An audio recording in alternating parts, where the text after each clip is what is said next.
Okay, questions about anything that we've done so far? All right, so we finished chapter 15, so I think probably next Monday, the exam, I will record the top hat chapter 15 scores. So if you are not in the right section, like the spring 2020 section, that's where you need to be if you haven't done any of the problems. Because as soon as I put zeros in, I started getting emails saying, but I think I was in the wrong section and I did all the problems and they didn't grade. That's a problem. So you need to get into the spring 2020 section. And if that's the case, then when you do them, email me and I'll go back and give you the points for that. But you got to do it, even if you've already done it before. So I'll send an email out, but chapter 19 probably, I may make that due before the exam. It would be ideal to have those done before the exam so that helps you prepare for Monday's exam. So Friday we'll have a review session or whatever questions you have. If you don't have any, then maybe we'll continue on. So if you have any questions, ask by then or definitely ask on Friday. Okay, so now we're into chapter 20, which I believe is the beginning of aromatic compounds. So aromatic basically means that we have a benzene ring. And you've seen that with a conjugated diene, the conjugated dienes are more stable than non-conjugated ones when you have multiple bonds. So a benzene ring is really the most stable of the conjugated systems because it's perfectly stable. And so with a benzene ring, it will not react the way the other double bonds will. So for instance, if you take a benzene ring and you try and add something like HCl to it, you're going to get no reaction. If you try and add KMNO4 with it to try and cleave the double bonds, or even add two OH groups, you're going to get no reaction. If you add Br2 to it, just Br2, you're going to get no reaction. So benzene is more stable and therefore less reactive than a conjugated diene. So it will not react in the different double bond reactions that we've talked about before. And the source of that stability is simply because it is the perfectly conjugated system. You may have seen in the video or in the book that if you drew out all the p orbitals of the benzene ring, they would all be parallel to each other. And so what you have is you have a perfect sort of overlap of the pi system. So it's like a flat ring sitting with two donuts on top and bottom is the way that the cloud of electrons goes. This has two resonance structures we could draw. We could take this pair of electrons, move this one here, that one there, and that one there. So we end up with benzene. We end up with then two possible resonance structures. And the true resonance hybrid of that would basically be to have partial double bonds all the way inside the ring. That series of partial double bonds then leads to the abbreviation that we put a circle inside of the ring to represent benzene ring. I have sort of broken myself of the habit of doing that simply because we want to put the double bonds in so that we know that there's only one substituent off of each one of these carbons. And sometimes the circle can confuse that. So these two structures are called Kekulé structures. And I know there's a problem in the textbook where they talk about all the different kinds of, or all the different proposals that exist in the late 1800s, early 1900s for what benzene really looked like. And some of them were pretty bizarre. But ultimately what they found was the Kekulé structures were the ones that matched best.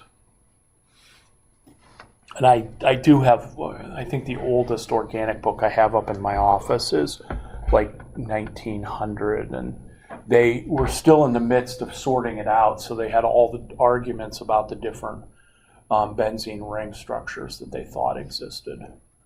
Kekulé famously came up with these structures. They knew benzene all along was C6H6, and the source of benzene is primarily coal.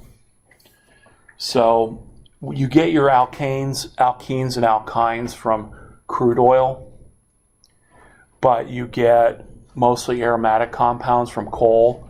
If you take the coal and you basically heat it without oxygen, you make what's called coal tar, which is basically just the volatile compounds that come out. And in those are aromatic compounds. So it was known how to isolate those, primarily in Germany, because Germany had a lot of coal, and that's where the organic chemistry was developed. So they knew benzene was like C6H6, they just didn't know what the structure was.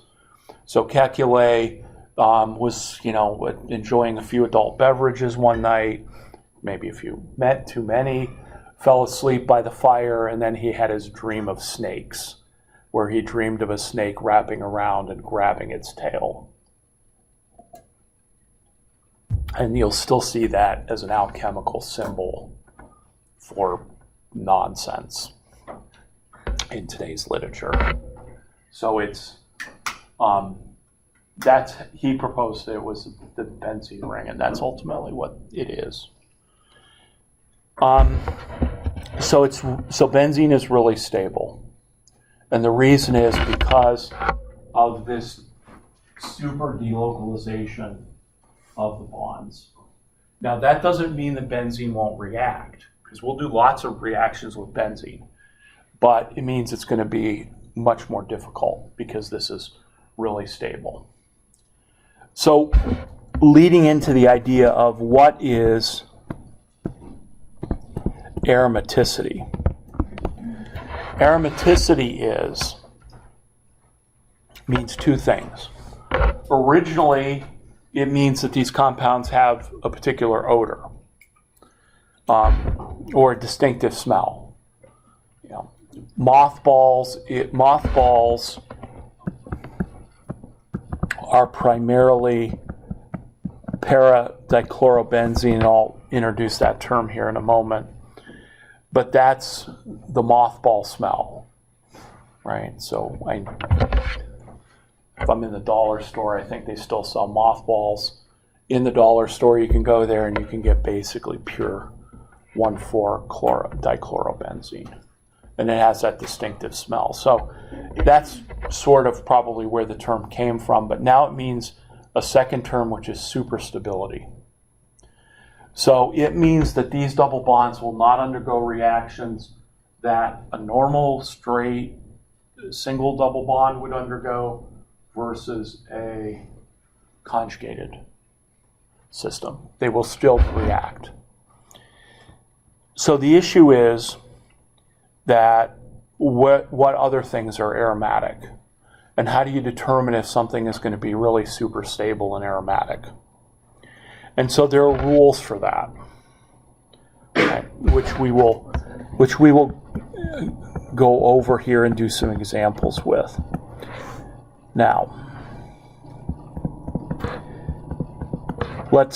let me just outline something that's going to be useful probably in lab. It's actually going to be very useful in lab, and that is the abbreviations that we use for 1,2 disubstituted, 1,4 disubstituted, or 1,3 disubstituted, and 1,4 disubstituted.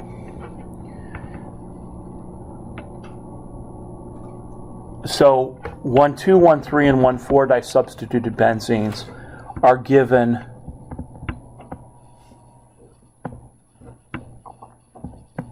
the abbreviation ortho, meta, and para. So ortho is the 1,2, O-R-T-H-O, ortho, then meta, and then para for 1,2, 1,3, and 1,4. And we're going to start using those names exclusively. So in the spectroscopy part of lab, when you're looking at the 7 to 8 parts per million region, and there's no state law, there's no state law that I can't discuss lab in lecture. And I know everybody's had problems like these, because occasionally I see everybody else's problems when they're brought to me.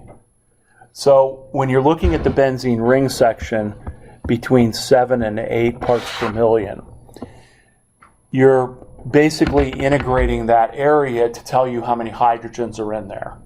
So you might end up with a 3, a 4, or a 5 number of hydrogens, depending on whether it only has maybe 2 hydrogen or 3 hydrogens, which means 3 hydrogens means it has 3 groups, or 2 hydrogens, which means it has 2 groups, or 1 hydrogen, which means that it just has 1 group, for 5 hydrogens, 4 and 3. So when it's ortho or meta, there's no distinctive pattern in the 7 to 8. It's just a mess for the protons. But when you have 1,4 para disubstitution, you always have 2 doublets. And so I think in all of our rules, I just have rules. I think Dr. Dowd had a flow chart. I don't know what Dr. Kwan has. But in all of those cases, if you have 2 doublets, it means it's a para disubstituted benzene ring. And I'll even go so far as to say this, that now we know what electron donating and electron withdrawing groups are, hopefully, that the groups that are electron withdrawing are more downfield, more at a higher chemical shift, and the groups that are electron donating are at the lower chemical shift, or what we would call upfield. So when you look at the 2 doublets, you can actually assign those based on is this hydrogen next to an electron donating or an electron withdrawing group, and what are the other hydrogens. But those are the only ones we can make easy assignments to. If there's all 5 hydrogens, who knows? It's a mess.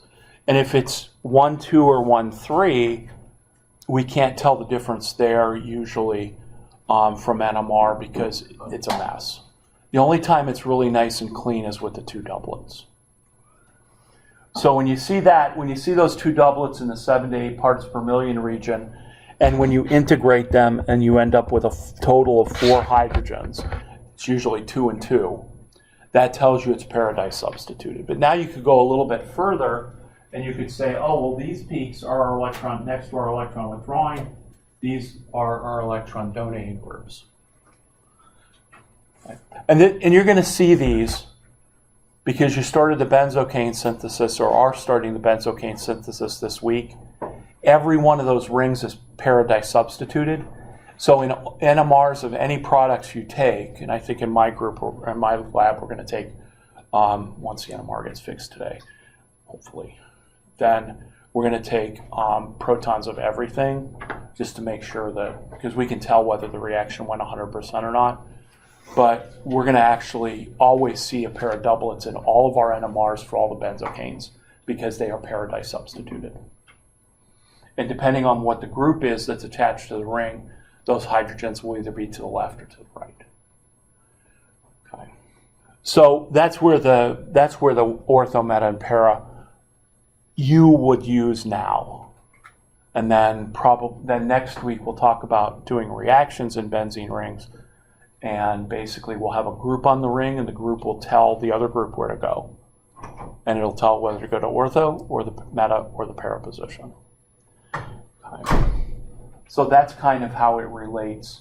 That's how these names relate to lab. And on our quiz on Friday, I'll ask you to quickly do ortho, meta, and para. So you should probably commit those to memory. There will be no practice problems on ortho, meta, and para. You can make a 3x5 card if you would like. And these should be easy points at this point, but my goal here is let's get these into our memory so that if I start using them, you're like, what is he talking about? You may still say, what is he talking about? But that's how we have the dye substituted rings. So in an NMR spectroscopy problem, if it's 1, 2, or 1, 3, you can't tell. You might say, well, how do you tell? Best way to tell is actually go in the fingerprint region of the IR. Because in the fingerprint region of the IR, there are charts that tell you if you see peaks here and here and here, it's 1, 2, and there's a pattern that shows up whether it's 1, 2, 1, 3, 1, 4, 1, 2, 4, 1, 3, 5, 1, 2, 5. It will tell you. And so actually we make the assignments in the IR usually. I don't think we do an experiment this semester like that, but I have in the past, where we've looked specifically in the fingerprint region. So there are ways to do all of this. So that's kind of the benzene sort of introduction. Next place we're going to go is we're going to look at the reactions on the side chain. And then we're going to go into the ring and start adding stuff in there. Okay. All right. Now, they're kind of with me. I'm kind of summarizing a lot of the sort of introductory stuff. And then there are names like a methyl group is toluene, like you used last week, or 2 methyl groups is xylene, and there's an orthometaparazylene, and then there's some other ones, aniline, and those kinds of common names that are now considered IUPAC names. But we're not going to do much in the way of naming as far as these go. Okay. All right. So what I want to do now is, okay, how do you tell if a molecule is aromatic or not? Aromatic meaning super stable. And so there's 2 rules, 2 guidelines that have to be met in order for a molecule to be aromatic. Number 1, you have to have all Sp2 hybridized atoms in the ring. Okay? And having all of the atoms Sp2 hybridized means that the ring will be flat. Okay. Number 2, and it's not just carbons because we're going to expand into nitrogen, oxygen, or sulfur. Then number 2, the total number of pi electrons has to equal 4n plus 2. Now 4n plus 2 is a generalized formula to generate the series of allowed numbers. This is called Huckel's rule. So 4n plus 2 means that if I made n 0, I would have 2. And then if n was 1, it would be 6, and then 10, and then 14, and 18, on down the line. So the 4n plus 2 rule basically just allows us to generate the series of allowed numbers. There is also a 4n, and 4n means that the molecule is anti-aromatic. And anti-aromatic means exactly the opposite of aromatic. If the molecule is super stable aromatic, it is super unstable anti-aromatic. And I'll show you a couple. It doesn't mean you can't form them. It just means they're really unstable. Okay. So that's what the 4n plus 2 rule means. So what's not allowed? 8. but 8 would be 4N. 5. Odd numbers are not allowed. So if your molecule has an odd number of pi electrons, which it could if it was a radical, it can't be aromatic. All right, so let's apply this rule. Benzene, aromatic. How do I know that? All of the carbon atoms are Sp2 hybridized? Check. Number 1. How many pi electrons does it have? Well, each double bond contributes 2 pi electrons. So we've got 2, 4, 6. So benzene has 6 pi electrons. All of the atoms in the ring are Sp2 hybridized, and so therefore benzene is aromatic.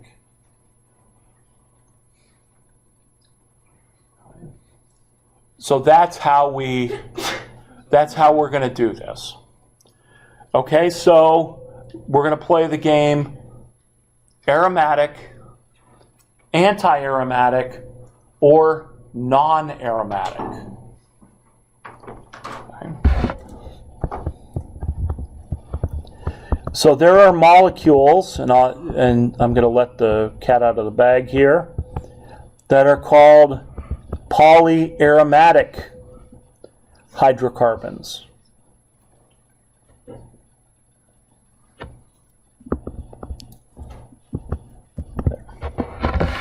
This is an example of a PAH, or a polyaromatic hydrocarbon. So the problem with polyaromatic hydrocarbons is, and if it has aromatic in the name, it's likely to be aromatic, so we need to verify that. But these molecules are going to be flat. So are all of the atoms in the rings Sp2 hybridized in this case? It looks like it. I can't see any that aren't. How many pi electrons does it have? Each double bond is worth 2 pi electrons, so we've got 2, 4, 6, 8, 10, 12, 14. 14 is on my list. So this is truly a polyaromatic hydrocarbon, or a PAH.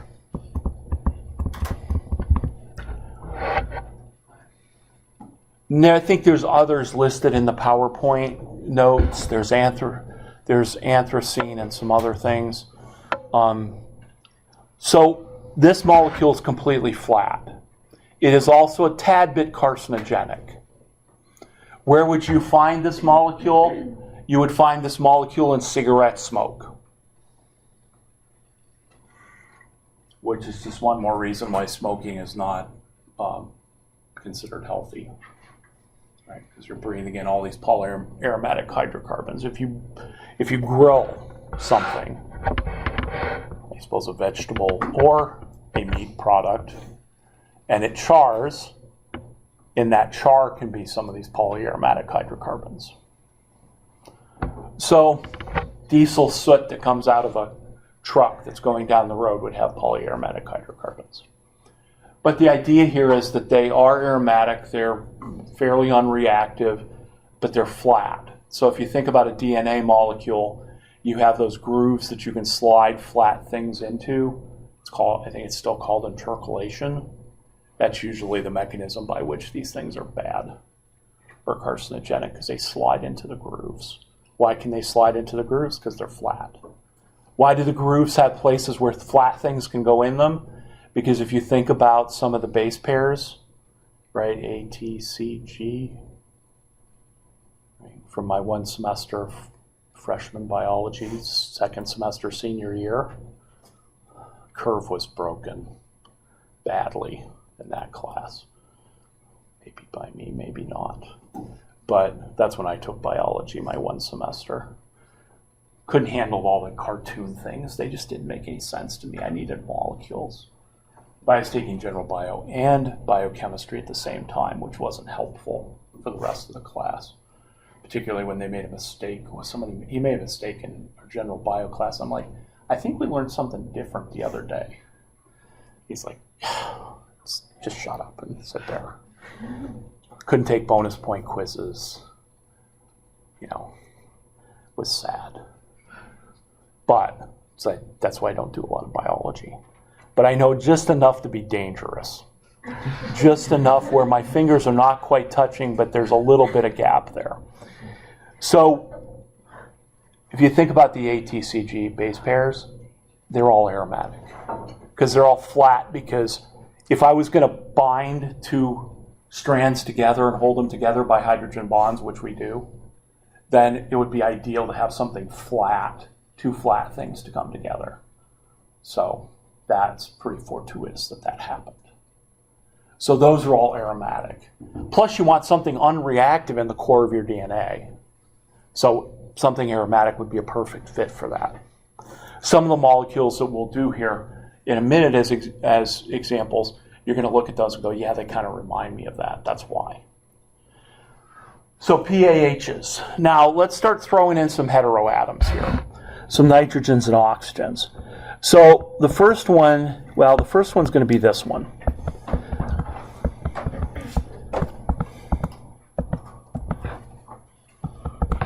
Pyridine. So pyridine. Pyridine, is it aromatic, non-aromatic, or is it anti-aromatic? Well, the thing is, how do you handle the nitrogen? So when we have nitrogens or carbons, when we have an atom with a lone pair, they could either be Sp2 or Sp3. Now in this case, the nitrogen has no choice but to be Sp2. Remember, Sp2 is 3 hybrid orbitals. Where did I get those 3 hybrid orbitals from? The sum of the single bonds and the lone pairs. The sum of the single bonds and lone pairs give me the number of hybrid orbitals, and the number of hybrid orbitals tells me whether it's Sp, Sp2, or Sp3. Okay, this goes back to last semester. So you're adding up the total of single bonds and lone pairs. For the carbons, there were no lone pairs, so it was just the number of single bonds, and they all have 3. But in this case, this nitrogen has 2 single bonds and a lone pair. Therefore, it has 3 hybrid orbitals. 3 hybrid orbitals means Sp2. Okay, so the nitrogen is already Sp2. So are the other carbons. Rule number 1, check. All Sp2 hybridized atoms. So is this aromatic? How many total pi electrons do we have? I've got 2, 2, 2, 6 total pi electrons. Is it aromatic? Yes. What does that mean? That means pyridine doesn't react with bromine or HCl. Well, it does react with HCl, but it doesn't react to break up the ring structure. Now, also going along with this is the idea, is the nitrogen basic or not? Pyridine is a fairly strong base because the nitrogen can bond an H+. So when you look at a heteroatom like a nitrogen or an oxygen, if the lone pair is tied up in the aromatic system, it is not available to bond a proton. If it is outside of the aromatic system, it is. So in this case, pyridine can react with HCl, and it could absorb the H+. And we use pyridine a lot if we're doing a reaction that generates an H+, and I want to use it as basically a proton sponge to grab the protons to keep them from reacting with something else. PCC is pyridinium chlorochromate. Pyridinium is pyridine plus HCl. Makes the pyridinium chloride part of PCC. And if you're going, I've heard of that before. Remember, primary alcohol to aldehyde, PCC. So pyridine is aromatic as well, and it is basic. But is the nitrogen in the system always aromatic. Does it always lead to aromaticity? Not necessarily. So here is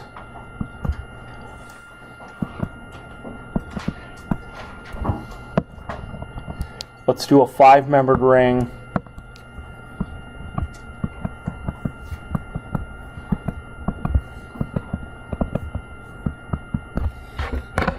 This is called pyrrole.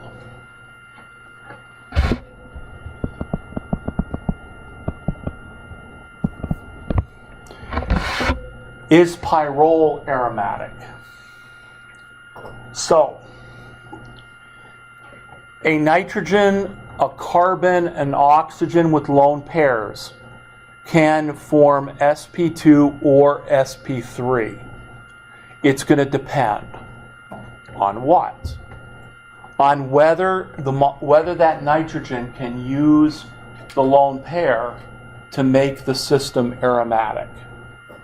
So if this nitrogen decides to be Sp3, the system is not aromatic, because all the atoms in the ring have to be Sp2. So if the nitrogen says, I'm Sp3, the system's not aromatic. On the other hand, it thinks and says, but wait, what if I become Sp2? Can I make the molecule aromatic and super stable by becoming Sp2?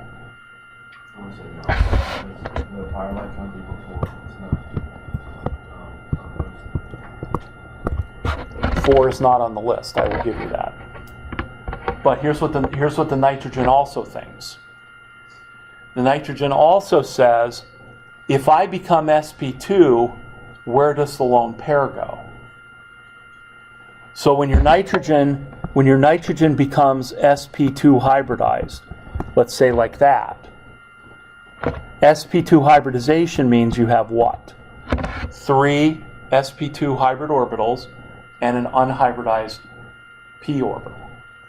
So where would the nitrogen put its lone pair? It would actually put it into the p orbital, because there's a hydrogen here.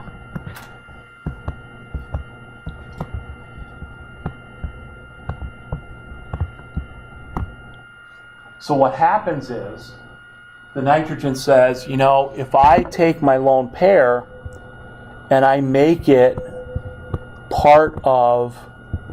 if I put it into the p orbital and I make it part of my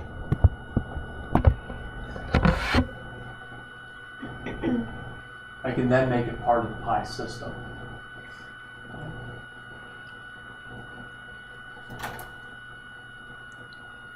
Okay, so nitrogen can either be Sp2 or Sp3. When will it become Sp2? When it can make the molecule aromatic. So what happens in this case?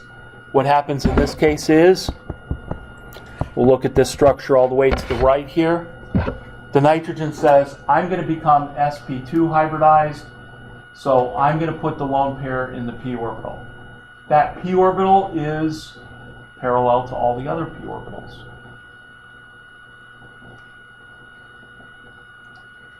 Check mark on number 1. All the atoms are now Sp2 hybridized. Now, what about the total number of pi electrons? You are correct. There were only 4 pi electrons here, but what happens when the nitrogen becomes Sp2 hybridized? It throws in 2 more. And so now how many total pi electrons do I have? I've got 6. And 6 is allowed. So now what I have is, I have a total of 2, 4, 6.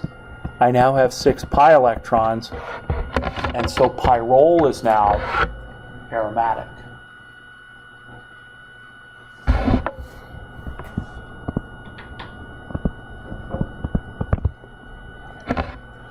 Okay, so there are going to be times when we have atoms that can make a choice. And they are always going to make the choice to become Sp2 if that makes the system aromatic. Now, number 1, by becoming Sp2, that takes care of criteria number 1. but then the pair of electrons that it has must go into the p orbital and must become part of the system. So in this case, the nitrogen says, you know what, if I do that, I'm now going to have 6 pi electrons in my system, and so now the molecule is going to become aromatic, and what happens then? It becomes super stable, and so nitrogen makes that choice. Because molecules will always try and be as stable as they can. So this is an example when it's not basic? So then the next question is, once I put that pair of electrons into the pi system, is it available to bond to hydrogen? And it's not. So in this case, that pair of electrons is now part of the pi system, and therefore that nitrogen does not have any lone pairs to bond hydrogen. So if you took pyrrole and added acid to it, you would not protonate the nitrogen, because that lone pair is not available to bond. So this nitrogen would then, it's not basic.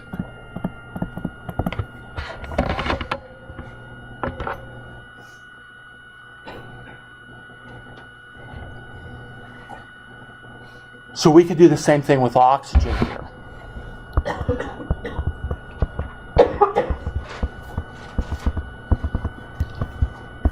This is called furan. Is furan aromatic? So again, the oxygen, if I look at this, I'd say if this oxygen is sp3 hybridized, it is therefore not aromatic because all the rings have to be sp2. Oxygen has lone pairs, it could become sp2. If it does that, it takes care of criteria number 1, but does it then make the system aromatic? So the same thing would happen here. My oxygen would say, all right, I'm going to become sp2 hybridized. I'm going to have one lone pair in the hybrid orbital, and I'm going to put the other lone pair in the p orbital. What happens then is we end up with 2 pi electrons, 4 pi electrons. Now let's contribute 2 from the oxygen. We now have a grand total of 6 pi electrons, and the system is now aromatic because oxygen's deciding to become sp2. Check on criteria 1. It takes 2 of its, well, it takes 1 lone pair of 2 electrons, supplements the 4 that are already there to make the allowed 6. So furan is also aromatic.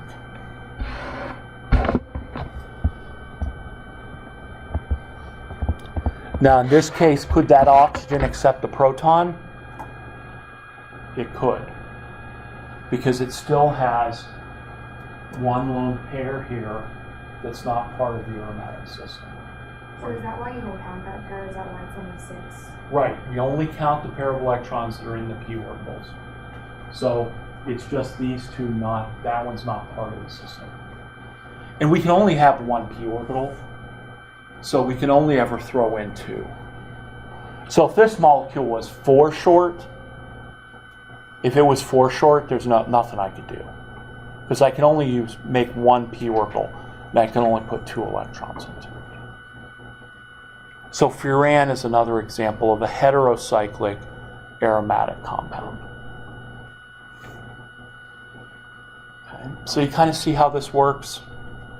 Now, what would an anti-aromatic system look like? An anti-aromatic system would look like this.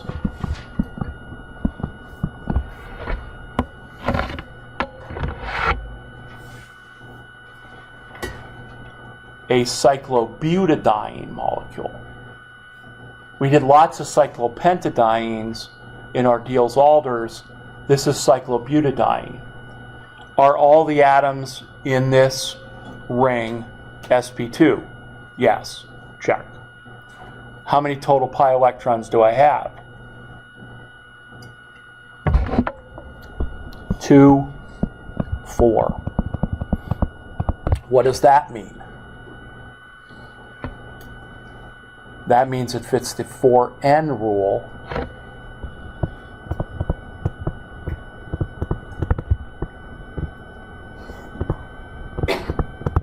which is means it's going to be anti-aromatic.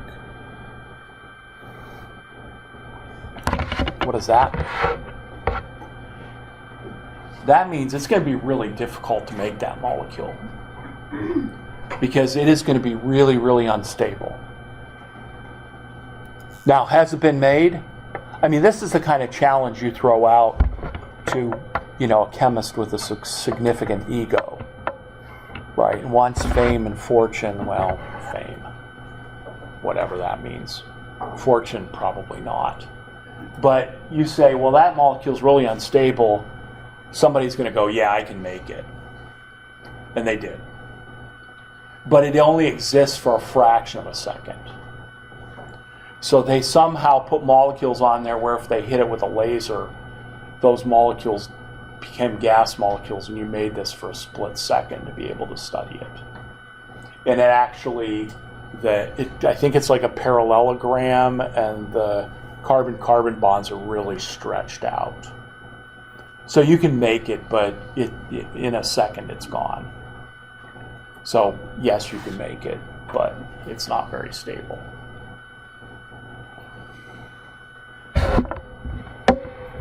Other anti-aromatic compounds of note.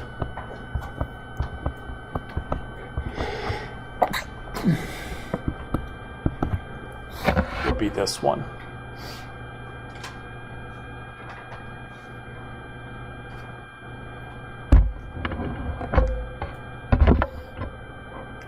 Stop sign enium. Or octatetra, cyclooctatetraene.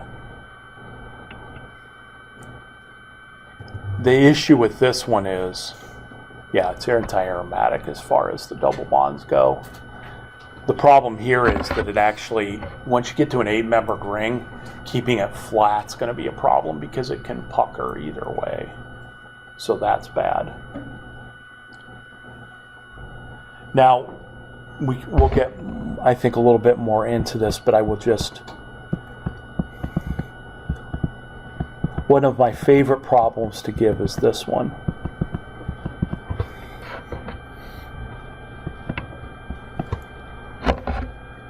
Is to say,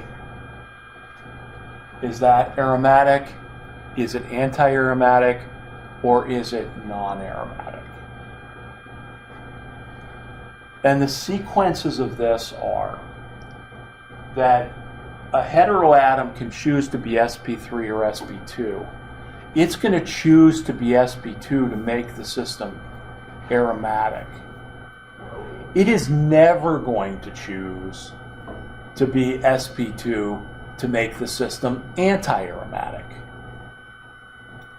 Right? Because if it has a choice to make the molecule super unstable or just run-of-the-mill stable, it's never going to choose to make the molecule unstable.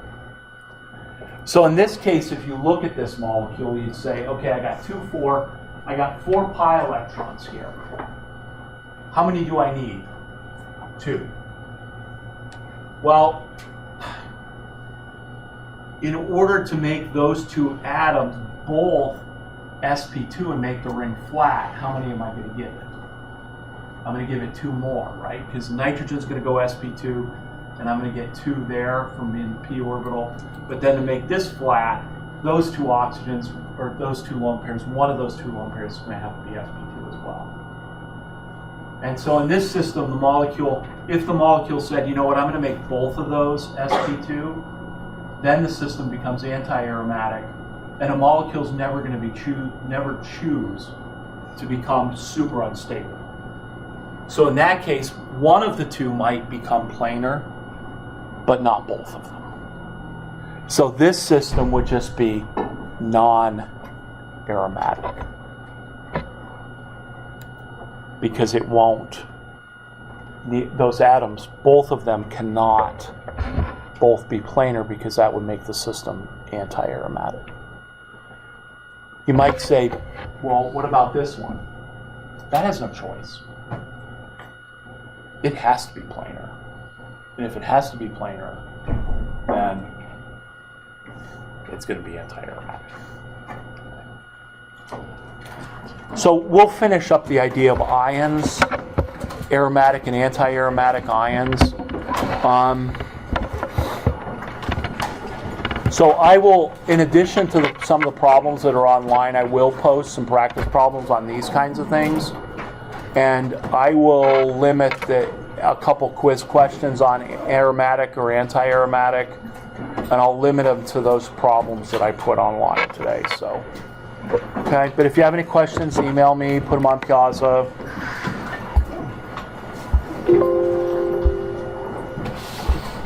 If you're behind on top hat problems, try and get caught up before the exam.